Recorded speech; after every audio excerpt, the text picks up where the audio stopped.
Welcome to episode 8 of the Brainstorm. It's been a month since we've had ARC's chief futurist, Winton. We're glad to have him back. We're talking superconductors. We're talking the advertising landscape with lots of earnings coming out last week. And a lot of you asked about it. We're going to be talking about Worldcoin. So let's just dive right into it. Brett, superconductors at room temperature. This is an interesting one because it's been exciting for me, and I've been following it on Twitter. And I've asked maybe a dozen people who are not spending all day on Twitter, and I'd say 60% of them have no idea any of this is going on. So can you set the stage, and then we'll dive into what's going on? Yeah, and first I'd say, for me, it's higher than this has the highest ratio of Twitter attention to normal person attention of almost anything I've seen. It kind of reminds me of when ChatGPT was first introduced and people were playing with it and it hadn't hit the New York Times and stuff yet. So what is it? It's in the movie Avatar when they're trying to exploit the blue skinned people to get a material that's called unobtainium. Unobtainium is a room temperature semiconductor that operates at normal pressure. And so this team of scientists, and really barely qualifying as scientists, they seem to be so amateur, in Korea may have discovered real life unobtainium. And I say may because, they were underfunded, they've synthesized the material, they've produced results that suggest that they have a superconductor. And right now the whole world is racing to replicate their results because it's not some complex material that's very hard to get and very hard to synthesize. Their instructions are you take some copper and you take some phosphorus and you take some lead and you kind of grind it together and heat it up to 1,000 degrees. And, the process steps are relatively limited. And so we should find out over the course of the month whether or not this exists. And then if it does, if it is a real discovery, it's monumental in terms of its potential impact. As in every electric device will be re-engineered. The entire energy system can be re-engineered. Fusion power becomes possible. Levitating trains, all kinds of sci-fi stuff becomes definitely within engineering grasp if this proves out. Yeah, so let's just dive in, just in very basic terms. What is a superconductor? Before we dive into all of the drama occurring between scientists and those trying to replicate it.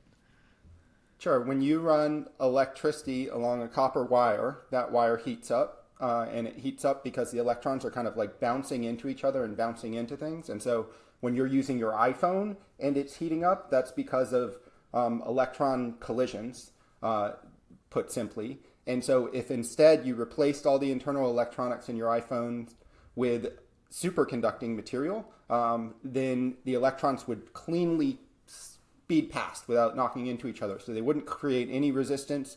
There'd be no heat loss. You could actually cram more information into any wire because heat becomes a constraint.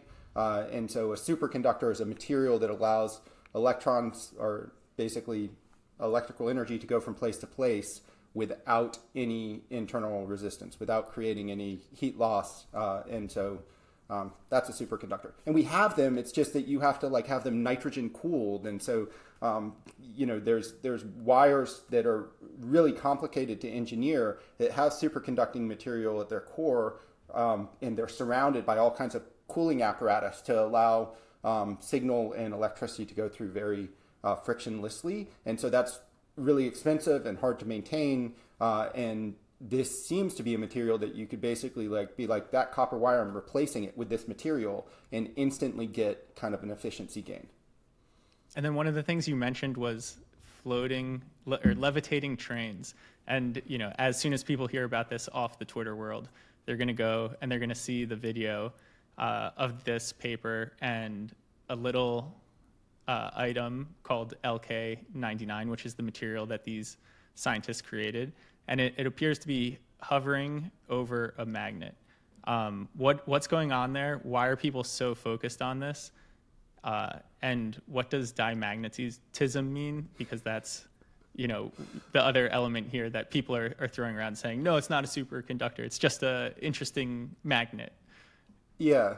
Well, so one, like superconductors also have this interesting property where they basically pin the magnetic field inside them and exclude all magnetism from operating inside them, which results in a superconductor. It will levitate like very stably above just a single magnet. So you can imagine if you push two magnets together and you push one against the other, it'll like pop up, right? But it'll flop off, and the superconductor will just like be very stably above it. And so then, that's like a characteristic of superconductors. It's clear that the demonstrated video, which instead of having something levitate stably above it, it has like, it kind of like pivots up like this, could be something that's called diamagnetism, which is like a characteristic of materials where they have a magnetic repulsive force and can stably hover above like a certain configuration of magnets, or you could have them kind of pivot like that if it was diamagnetic. Even if it's diamagnetic in that way, it would be, as far as we can understand, much more powerful than any other known diamagnetic material. So it definitely seems to be a unique material. And what I find interesting about it, it's like they don't theoretically totally know how this works.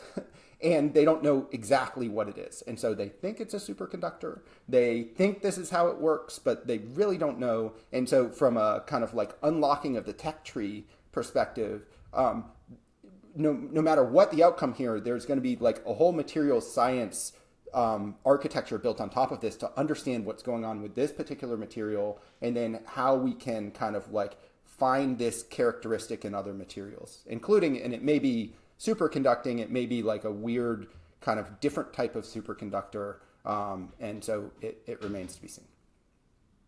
I have a question for both of you. I think you've both been following along pretty closely.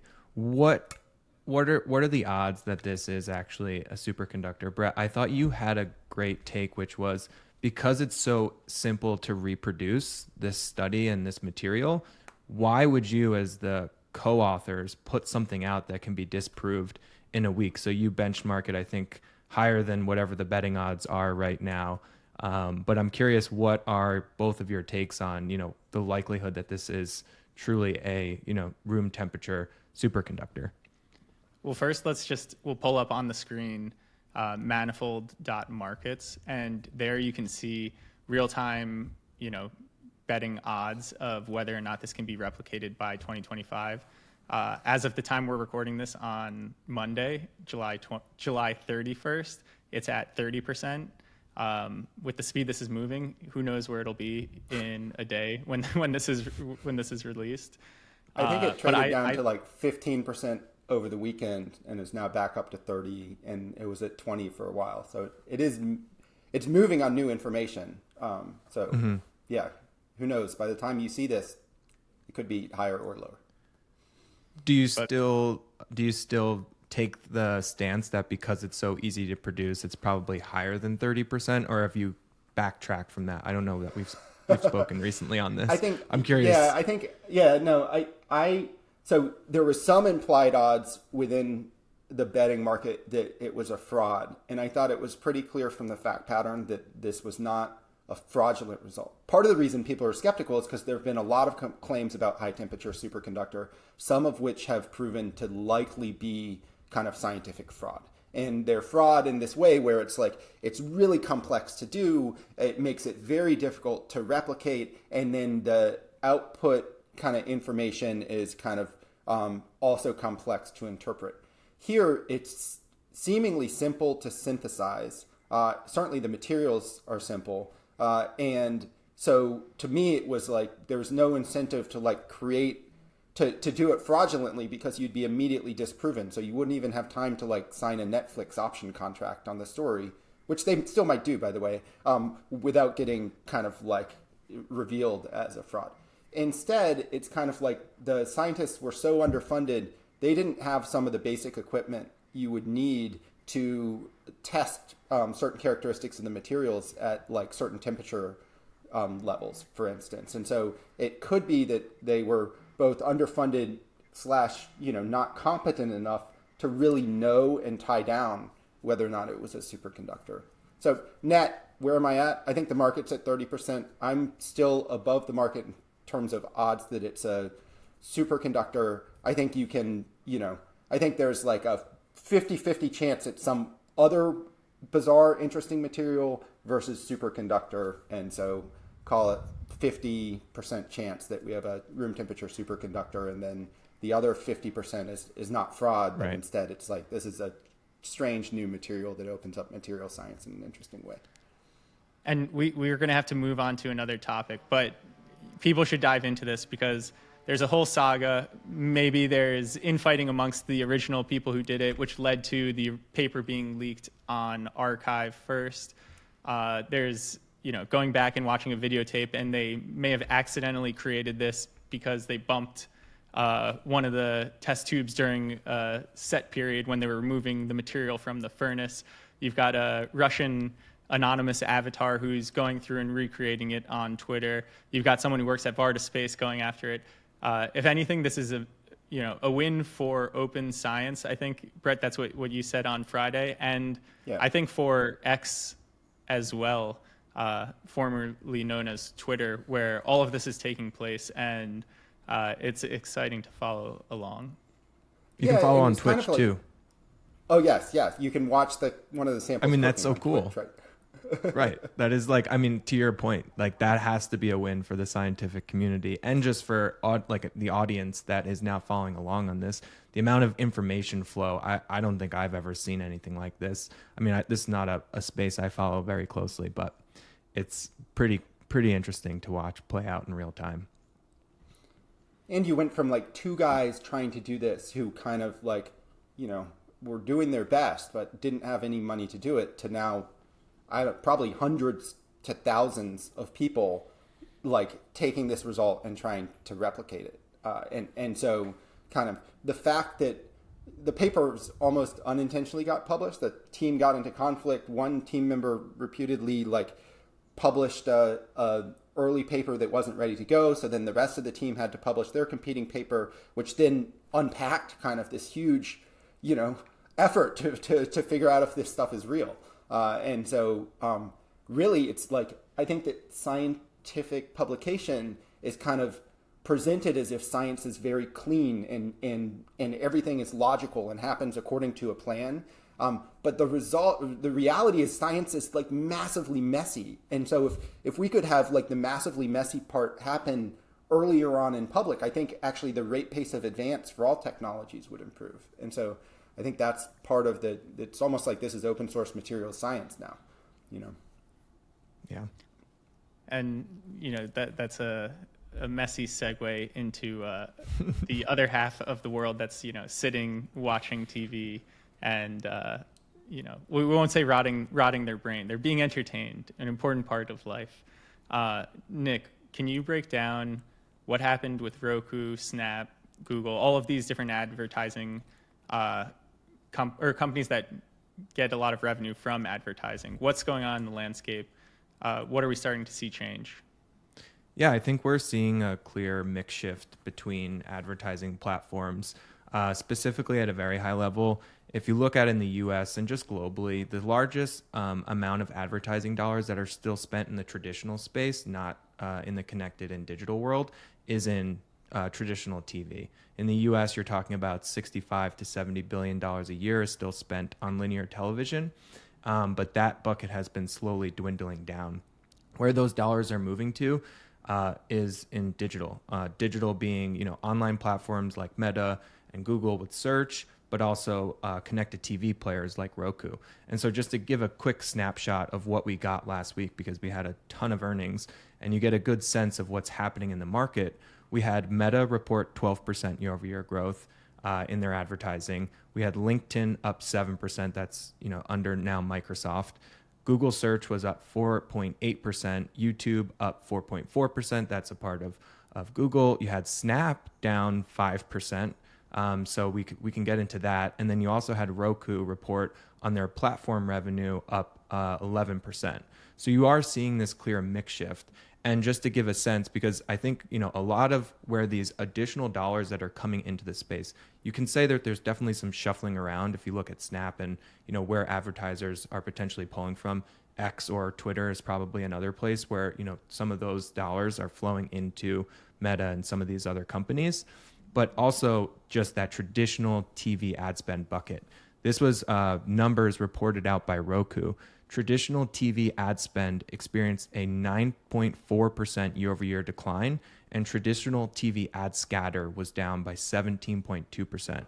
And so you pair that with all of the growth numbers we just looked at, aside from Snap, you can say that there is a clear mix shift. And this has been happening for a while, but we think it's going to only accelerate as we're in now a post-COVID world and people are just spending more and more time online. Is it So just Nick, maybe we keeping can track just take... with? Is it like keeping track with people's attention, or is it going ahead of people's attention? As in, like the linear TV viewership might be down. I mean, I don't know how much, but how much is attention versus kind of advertisers shifting things around? Yeah, that's a good question and you saw this with digital as a bucket out of the recession, the Great Recession 0809, where you had a massive pull forward in demand and attention onto digital platforms like Facebook and all of these other companies. But it took advertisers a while, and it actually took that Great Recession for advertisers to look and say, what is performing for us, what is not, and where are the eyeballs today? Because before the Great Recession and before the rise of social media, a lot of people were paying attention to print, newspapers, and just traditional TV. And now what we're seeing is all of the money that was in traditional print has pretty much gone away. There's a few $1 billion, but it's still very small. Now what we're seeing is the attention is shifting from linear TV into connected TV and then online platforms, but it actually takes advertisers some time to catch up. So typically, and to answer your point, it's that you typically have advertisers catching up to where the attention is a few years after the fact. So it's almost like the ad spending for linear TV is the Wile E. Coyote. It's run over the cliff, and it's just starting to look down. But Nick, my question is on Roku, because this is another one where you talk to average people who own Roku TVs. It's like, how is this company actually making money? It's I buy this TV.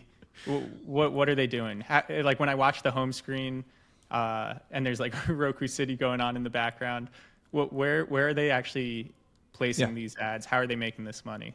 Yeah, so it's a great question, and one we actually get a lot because I think Roku is often misunderstood. And I hear all the time, Roku's competing against Netflix. Well, no, that's not actually the case. Roku is the operating system for the television.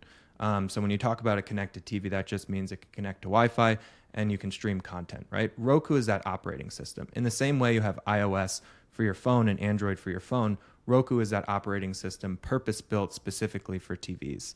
And so the way that Roku makes money, one is advertising. So they have an ad share agreement with companies that are streaming and have ad-supported streaming channels. And then also, if you're signing up for new services, Roku will make an agreement with some of these new streaming services and take a cut if you sign up on the operating system or through your Roku television. And so it operates in a very similar manner as iOS, where they're as a platform supporting this industry. They're supporting streaming, and they're really the endpoint distribution. And so the way that I like to describe it, not when you look at mobile to television, but just within television, I think you can say that Roku and Amazon Fire TV and some of these new connected online operating systems are like the new age cable box, right? They are the endpoint distribution. That's the first touch you have with a consumer is through the Roku device, is through that operating system. So there's a very large opportunity for them to support the ecosystem and take share of that advertising dollars that are flowing into it. And then Do you think that Snap. the- Oh, yeah, go ahead, Snap. Brett. Before we...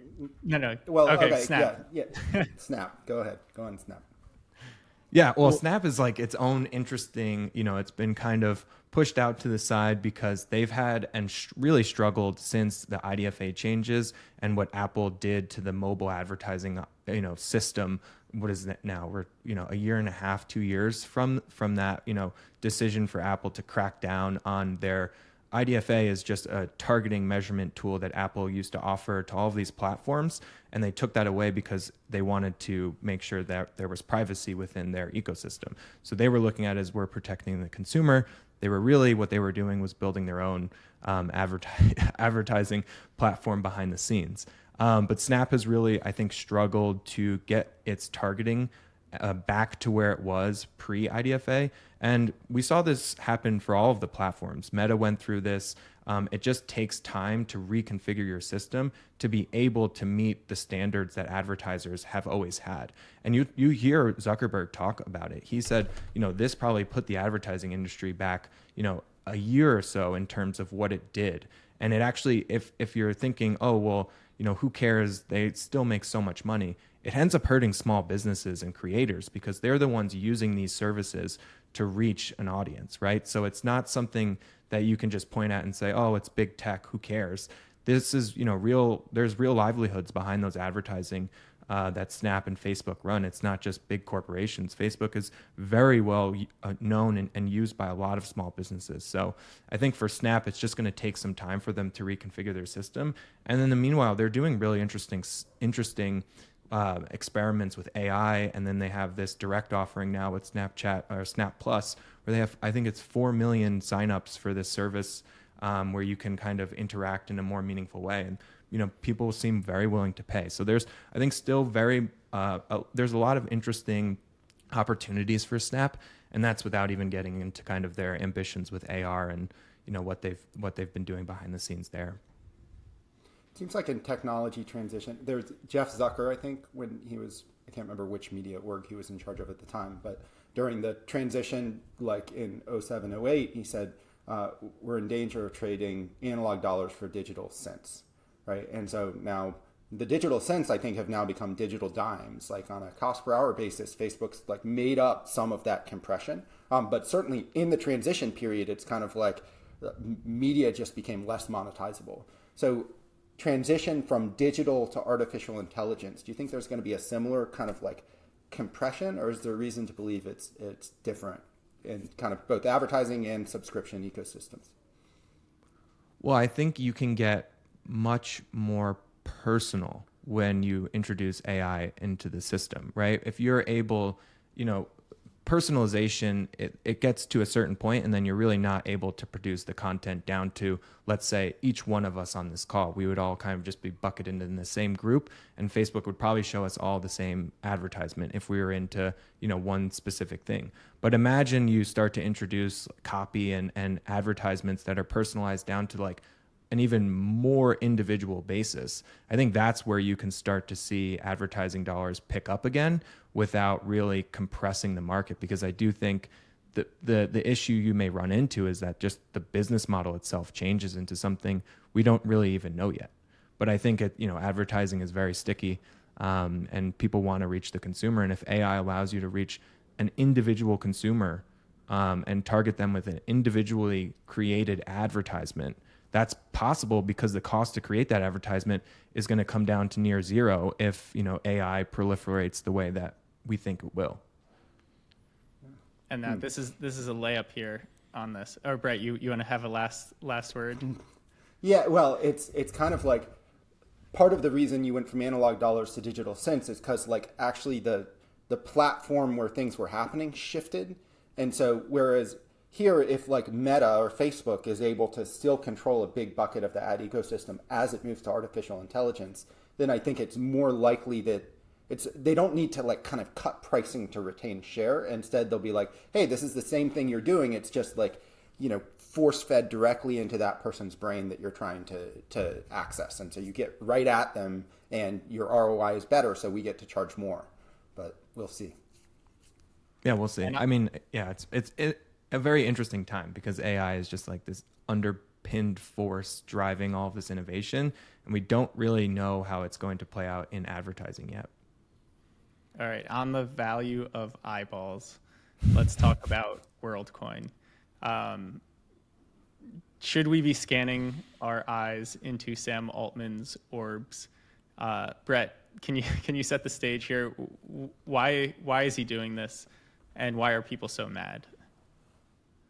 The general idea is that if you have a anonymized biometric database where people can prove they are human, and then you can do all kinds of interesting things, like you could do digital voting that you actually can believe, and you could attach kind of like signing off on transactions based on your biometric ID, and maybe you can have a distributed currency system that is kind of safer than being secured by like you remembering a password. That's the idea. The problem is that how do you, for one thing, it's expensive to collect biometric information, and particularly outside the U.S. And so what Worldcoin did is they designed an orb that does a high definition iris scan, which kind of like to a 1 in some billion people can differentiate. So almost every person on Earth, there might be the occasional duplicate, but it's sufficiently accurate enough that you can say, hey, this is a way to basically identify uniquely every person on Earth, roughly. And then the incentive structure they tie around it is to say, well, how do we get people to stick their eyes in this thing? We're going to issue a currency called Worldcoin that if you stick your eye in the orb, they'll give you a share of that currency on a digital wallet, where you can prove that you are you and you have this newfangled currency. And then the person who's carrying the orb around from eyeball to eyeball also gets a cut of any Worldcoin they distribute, a small cut. And so they're kind of like, think of it as like Amway crossed with the most dystopian sci-fi thing you can possibly imagine. That's Worldcoin. Well, the thing with Worldcoin that I think, I agree, super dystopian, but to the first point and what it's trying to do is an important thing, and right, it's what X is trying to do with Twitter Blue, essentially, right? To have an identity that's tied to an individual is something that's probably going to become more and more valuable and more needed. And then the question is, how do you actually go about implementing it? Yeah, and it's de facto. I mean, it's like my Apple account, because I do Face ID on it, is right now my like proof of personhood to some degree. And I think that the some of the issues people have with it. One, there's a general, I think theoretically, like attaching a biometric feature that you cannot erase or change as your access point to a database is considered dangerous, because it's basically like you lose the ability to kind of like be untracked. It's unless you're going to scrape out your eyeball, you're forever going to be associated with this particular account. There's no right to be forgotten. And in fact, it's impossible to be forgotten by this database. So that's one thing people are concerned about. The other is that something like 25% of the Worldcoins outstanding are held by the investors who funded the orb effort. And so if this is purported to be a world currency, and part of their pitch is, hey, we can distribute this equitably because every person who gets their eyeball scan gets a specific amount. There's going to be, one set of people who are the early investors who didn't get it equitably. They got it early. And so people feel like that's, it's almost contrary to the purported pitch of this is equitable, in that there's going to be heavy concentrations of wealth. And then there's a third kind of layer of, like, the people operating the orbs probably understand what these Worldcoins are better than the people who are getting their eyeballs scanned. And so there's already kind of like Worldcoin accounts appearing in countries that shouldn't have accounts because of some kind of like back-end malfeasance of like, hey, I go to somebody in a South American country and I say, hey, I'll give you $5 cash if you scan your eyeball, and I'm just going to give you a phone to like log into this thing, and then I'll take the phone and it's, here's your $5. And the person says, great. Meanwhile, that operator has collected, $50 in Worldcoin, and an account that they can sell. And so then it's just not clear how a lot of the resource doesn't just like trickle up the stack to people who understand the system better, which then what's the point of trying to equitably distribute this stuff if it's just going to end up in kind of Sam Altman's pockets and then a bunch of operators who are controlling these orbs? This just feels like it flies in the face of everything crypto was meant to represent and does represent from a privacy, from a censorship standpoint. This just doesn't sit right with me at all. Something about it it doesn't smell right. I think there's more going on here, but that's obviously just my own personal speculation. But it just feels like the way that it's being rolled out, the countries it's being rolled out into, I don't really understand what is happening here. Like, this almost feels like a made up story. It's too dystopian for me to really grasp. So you're not getting your eyeballs it does. scanned. That's what I was going to say. Protect your eyeballs. Protect Right. your eyeballs. And then, we do want to thank everyone who posted comments with the code word Hunter Green. We got tons of great questions. Part of why we chose Worldcoin as a topic. So that was great. We'll throw out a couple of the questions here, as we said we would answer. Brett, this one we'll throw to you. There were a lot of questions around Tesla's robotaxi rollout strategy, particularly with respect to regulations and how that could play out. Well, I think that it's interesting is Grous has just announced that it's launching in Nashville and are now going to be in 7 cities. So it's clear that regulators will tolerate a robotaxi service launching with actually very little data to demonstrate its safety. Like, Grous has like a sliver of data. So, my belief is they'll commercialize somewhere at some point, and when Tesla commercializes, there'll be a lot more cars on the road, and they'll be able to go to the regulators with a packet of data being like, listen, these are kind of like operating in your city here, maybe hundreds of millions of miles, demonstrating kind of like how much safer we are than the human drivers operating in your city. I think there's also like I suspect what will happen is the vehicles that are full self-driving capable will actually consolidate into like a small number of owners, because people will operate these as taxi fleets. So, somebody who owns a Model 3, they spent $70,000 on it, even maybe it's a high-end Model 3, they bought full self-driving, etc. Well, if that can do 100,000 miles a year at $2 a mile, and Tesla takes like 75% off, that's still 50 cents a mile back to the person who owns the vehicle. So call it, $50,000 a year, in gross revenue to that person, and probably like $25,000 a year in profitability to that person operating the vehicle. So if you have an asset that generates $25,000 in profitability per year, it's not worth $70,000. It's worth probably $250,000. And so a fleet operator will come to you and be like, I know you love your car. I'll take it off your hands. I'll give you $150 for it.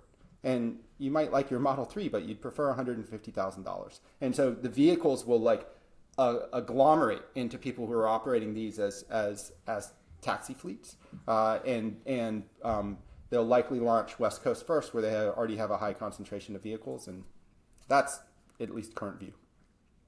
All right, and then quickly, I know Nick wants us to end because people like to listen to 30-minute things, not 34-minute things. But the code word we're going to use for this video is going to be, Nick, what's your favorite dish to cook? Pizza. All right, easy. Pizza. Easy. Pizza. Comment pizza and a question, and we'll pick one or two of them to answer next week. Thanks, everyone. We'll see you.